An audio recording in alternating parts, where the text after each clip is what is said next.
সুপ্রভাত বন্ধুরা, কেমন আছো সবাই? আশা করি ভালো আছো প্রত্যেকে। আমি বিদিশা চলে এসেছি নতুন একটা ব্লগ নিয়ে। সবাইকে আমার চ্যানেলে স্বাগতম। চলো শুরু করি আজকের দিনটা। সকালে ঘুম থেকে উঠে দেখি গাছে কটা ফুল ফুটেছে। মানে এখন ঘুম থেকে উঠলেই দেখছি যে গাছগুলোতে কতগুলো ফুল এসছে, কারণ এখন শ্রাবণ মাস। আর শ্রাবণ মাস মানেই হচ্ছে শিবের উপাসনার মাস। আর এই মাসে আকন্দ ফুল ফুটেছে আমাদের অনেক। তো আমাদের বেশ ভালোই লাগছে, গাছে ফোটা ফুল দিয়ে পুজো দিতে খুব ভালো লাগে আমার। যাই হোক, সকালে ঘুম থেকে উঠে গাছগুলোকে দেখে তারপর মাছেদের খেতে দিয়ে দিয়েছি, আর তারপর ঘরগুলো সব ক্লিন করে নিয়েছি। আর মা পুজো করছে, আর আজকে রান্নার দায়িত্ব আমার। আজকের মেনুতে কি কি আছে একটু বলে দিই।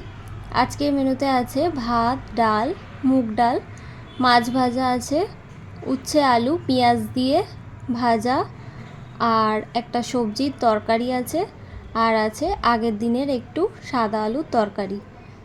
এখন তোমরা দেখতে পাচ্ছ আমাদের ব্যালকনি গার্ডেন।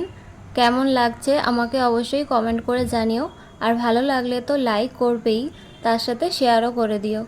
আর যারা আমার চ্যানেলটাকে নতুন দেখছো তারা অবশ্যই আমার চ্যানেলটা সাবস্ক্রাইব করে দিও, আর পাশে থাকা বেল আইকনটা ক্লিক করে দিও, তাহলে তোমাদের কাছে সব নোটিফিকেশন চলে যাবে। চলো তাহলে এক এক করে আমি কাজগুলো করতে থাকি, আর তোমরা আমার কথাগুলোও শুনতে থাকো আর দেখতে থাকো আমার ব্লগ। আজকে আমি তোমাদেরকে শোনাবো জগন্নাথের, অর্থাৎ জগন্নাথ দেবের ভিক্ষা লীলা। এটা একটা কাহিনী, এটা আমি তোমাদেরকে একটু শোনাবো। পুরীধামে হাজার হাজার ভক্ত প্রতিদিন জগন্নাথ দেবের দর্শনের জন্য ভিড় করেন, কিন্তু ভগবানের কিছু কিছু লীলা এমন রহস্যময় যা কেবল একজন একান্ত ভক্তের জীবনেই প্রকাশ পায়। আজকে আমি তোমাদেরকে সেই কথাই শোনাবো, এরকম একটা দুর্লভ লীলার কথা, যেই লীলাটা হলো ভিক্ষা লীলা। শ্রীধর নামের এক দরিদ্র ব্রাহ্মণ ভক্তের কথা তোমাদেরকে শোনাবো। অনেক বছর আগে পুরীতে বাস করতেন এক গরিব ব্রাহ্মণ। তার নাম ছিল শ্রীধর। তার কোনো সন্তান ছিল না, জীবিকাও ছিল অনিশ্চিত। তবুও তার হৃদয়ে বাস করতেন শুধুই জগন্নাথ। প্রতিদিন সে মন্দিরে যেত, প্রণাম করত, ভক্তিভরে দাঁড়িয়ে থাকত, যদি কারো প্রসাদের একটু অংশ জুটে যায়। কিন্তু দিন চলে যায়, কেউ তাকে প্রসাদ দেয় না। একদিন সে চোখে জল নিয়ে বলে ওঠে, হে জগন্নাথ, তুমি কি কেবল ধনী ভক্তদের কথা শোনো? আমি তো তোমারই সন্তান। তুমি কি একবারও আমার কুঁড়ে ঘরে এসে খাবার খাবে না? এই ডাকে ছিল হৃদয় বিদারক আরতি, ছিল নির্ভেজাল ভালোবাসা। আর ভগবান তো অন্তর্যামী, তিনি কি শুনবেন না? রাত্রে কুটিরে আগমন হলো তার।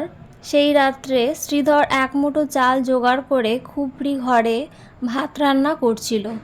হঠাৎ দরজায় আওয়াজ, ভক্ত, একটু ভাত দেবে?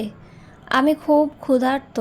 সে দরজা খুলে দেখে এক অদ্ভুত ভিক্ষুক দাঁড়িয়ে আছে, গায়ে ধুতি, হাতে কাঠের দণ্ড, চোখে করুণা আর মুখে এক অলৌকিক হাসি। শ্রীধর অবাক হয়ে জিজ্ঞাসা করল, তুমি কে? ভিক্ষুক বলল, তোমার ডাক শুনে এসেছি। তুমি বলেছিলে তুমি একদিন আমার ঘরে এসো, তাই এসেছি। আমি সেই জগন্নাথ।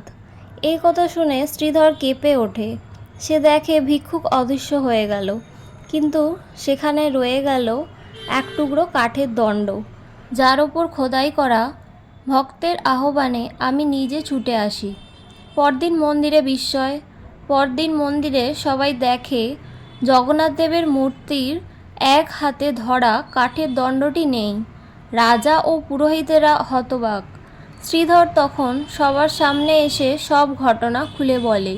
প্রথমে কেউ বিশ্বাস করতে চায় না, কিন্তু তার হাতে থাকা দণ্ডটি দেখে মন্দির পুরোহিতেরা বুঝতে পারেন এ তো সেই দণ্ড।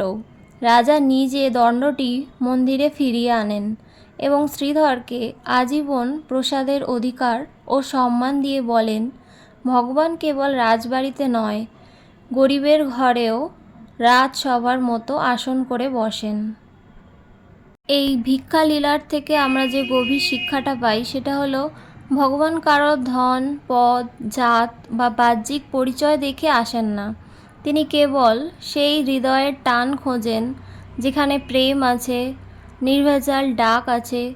এই লীলার মধ্যে ভগবানের একান্ত ভক্তিভাবের প্রতি সাড়া দেওয়ার নিদর্শন আছে। শ্রীধরের মতো যদি কেউ আন্তরিক হয়ে ডাকে, জগন্নাথ স্বয়ং ভিক্ষুক সেজেও তার ঘরে আসেন।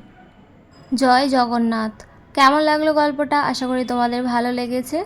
যাই হোক, এদিকে দেখো আমার ঘরের মানি প্ল্যান্টটা কত সুন্দর হয়েছে, তার সাথে তুলসী গাছটাও খুব সুন্দর হয়েছে।